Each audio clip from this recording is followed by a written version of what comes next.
अस्सलाम वालेकुम everyone. So in this video we are going to do metabolic alkalosis. ठीक है, अब जैसे कि नेम से इंडिकेट हो रहा है कि हमारे पास अल्कलोसिस है। ठीक है, मतलब कि आपका पीएच जो है वो ज़्यादा हो गया है। ठीक है, कितना ज़्यादा हो गया है? 7.45 से ज़्यादा हो जाएगा तो उसको आप जो है वो आपकी बेसिक लेवल ज़्यादा हो जाएगा। ठीक है, अल्कलोसिस हो जाएगी। ठीक है, अब इसमें हमारे पास ना क्या होता है ना कि पीएच हमारा ज़्यादा हो गया है। ठीक है, दूसरी बात ये है कि या तो हमारे पास बाइकार्बोनेट का लेवल जो है वो ज़्यादा हो जाता है जो कि बेसिक है। ठीक है, और या तो हमारे पास जो एसिड्स हैं ना उनकी एक्सक्रीशन ज़्यादा हो जाती है। ठीक है, मतलब जो हमारी बॉडी में एसिडिक सब्सटेंसेस होते हैं ना उनकी एक्सक्रीशन ज़्यादा हो जाती है अदर देन कार्बन डाइऑक्साइड। ठीक है, अगर कार्बन डाइऑक्साइड की एक्सक्रीशन ज़्यादा हो गई होती ना तो उसको हम रिस्पायरेटरी अल्कलोसिस कहते हैं, ना कि हम लोग उसको मेटाबॉलिक अल्कलोसिस कहते हैं। ठीक है, अब इसकी हम कॉजेज़ पे आ जाते हैं। ठीक है, सबसे पहले हमारे पास आ जाते हैं वॉमिटिंग। ठीक है, अब वॉमिटिंग में बेसिकली क्या होता है ना कि हमारे पास स्टमक का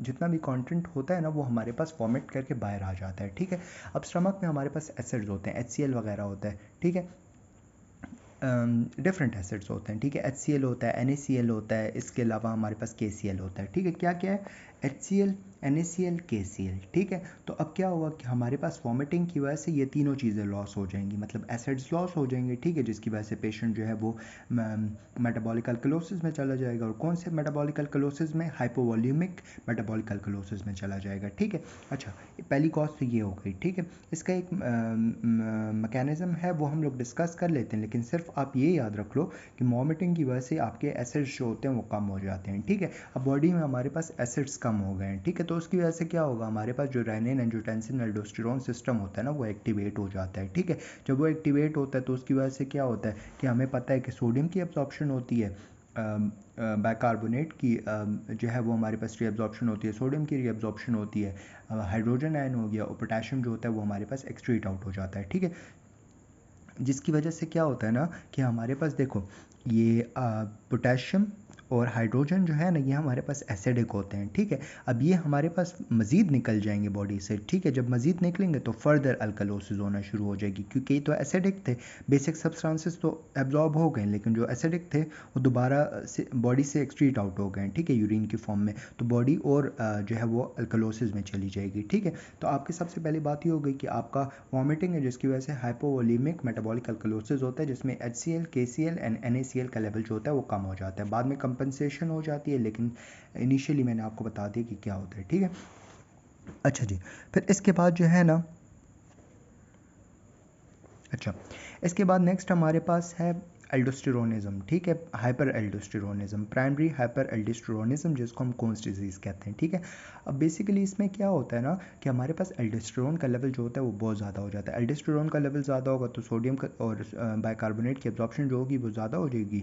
ठीक है, और जो पोटेशियम और हाइड्रोजन है उसकी सिक्रीशन ज़्यादा हो जाएगी, तो अल्टीमेटली पेशेंट जो है वो मेटाबॉलिक अल्कलोसिस में चला जाएगा। ठीक है, तीसरा हमारे पास है कुशिंग डिजीज़। ठीक है, कुशिंग डिजीज़ में क्या होता है ना कि हमारे पास जो ब्रेन बेसिकली हमारे पास जो पिट्यूटरी ग्लैंड होता है उससे ACTH ज़्यादा रिलीज़ होता है। ठीक है, जब ACTH ज़्यादा रिलीज़ होगा तो हमारे पास एल्डोस्टेरोन ज़्यादा बनेगा, एल्डोस्टेरोन ज़्यादा बनेगा तो अल्टीमेटली हमारे पास मेटाबॉलिक अल्कलोसिस हो सकता है। ठीक है, एंड इसके अलावा एक्टोपिक अगर ACTH प्रोड्यूस हो रहा है तो उसकी वजह से भी हो सकता है। ठीक है, फिर नेक्स्ट हमारे पास है डायूरेटिक थेरेपी। डायूरेटिक थेरेपी, बहुत सारे ऐसे डायूरेटिक्स होते हैं ना जो हमारी बॉडी में बस बेसिकली क्या करते हैं कि वो हमारी बॉडी से पानी कम एक्सक्रीट आउट करवाते हैं। ठीक है, तो इसकी वजह से हमारे पास डिफरेंट सॉल्ट्स जो होते हैं वो भी यूरिन की फॉर्म में एक्सक्रीट आउट हो जाते हैं।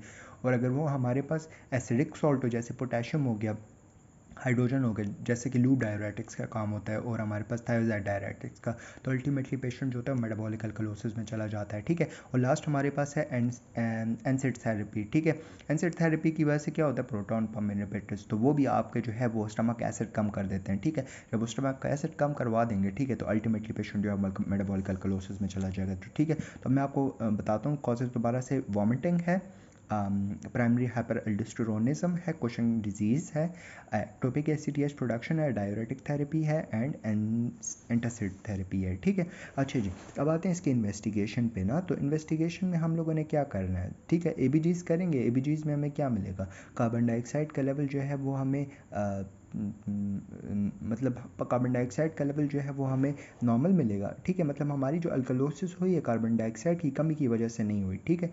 तो ABGs में आपका कार्बन डाइऑक्साइड पे कोई इफेक्ट नहीं आया होगा, ठीक है। इसके अलावा आपका बाइकार्बोनेट का लेवल कम होगा, ठीक है, सही है। अच्छा सॉरी, देखो ABGs की है ना अल्कलोसिस है तो बाइकार्बोनेट का लेवल ज़्यादा होगा, ठीक है। इसके अलावा आपका pH जो है वो ज़्यादा होगा, कार्बन डाइऑक्साइड का लेवल जो है वो चेंज, मतलब ऐसा नहीं होगा कि कार्बन डाइऑक्साइड का लेवल कम होगा, जितना नॉर्मल होता है उतना ही होगा। कंपनसेशन में ऐसे हो सकता है कि आप कार्बन डाइऑक्साइड हमारे पास, क्योंकि हमारी बॉडी में अल्कलोसिस हो गया ना, तो बॉडी क्या करेगी कि वो रिस्पायरेशन को कम कर देगी। जब रिस्पायरेशन को कम कर देगी जिसमें कार्बन डाइऑक्साइड की रिटेंशन होना शुरू हो जाएगी, तो बाद में ऐसा हो सकता है कि आपका partial pressure of carbon dioxide जो है वो कम हो जाए, लेकिन इनिशियली जो होता है वो आपका ज़्यादा होता है, ठीक है। अच्छा, आई एम वेरी सॉरी, एक चीज़ दोबारा से समझा देता हूँ, ठीक है। कार्बन डाइऑक्साइड वाली पार्ट, ठीक है। देखो मैंने आपको ऑलरेडी बताया था कि इसमें कार्बन डाइऑक्साइड के लेवल पे कोई इफेक्ट नहीं आता, ठीक है। लेकिन बॉडी में हमारे पास अल्कलोसिस हो गई, मतलब कि एसिड की कमी आ गई है, ठीक है।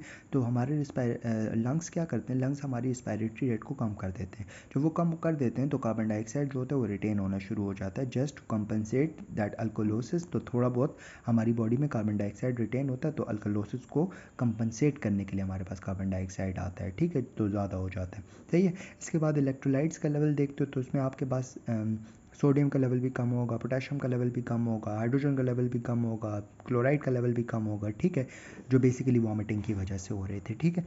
और अच्छा जी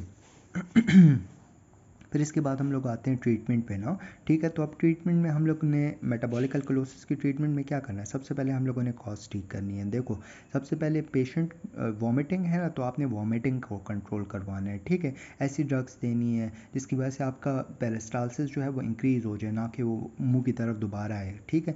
तो सही है। इसके अलावा जो पानी की कमी हो गई, हाइपोवोलीमिया हो गया, तो उस पेशेंट को आप क्या करोगे, आपको उसको फ्लूइड्स दोगे। इसके अलावा जो इलेक्ट्रोलाइट्स की कमी है तो वो इलेक्ट्रोलाइट्स दे दोगे, ठीक है।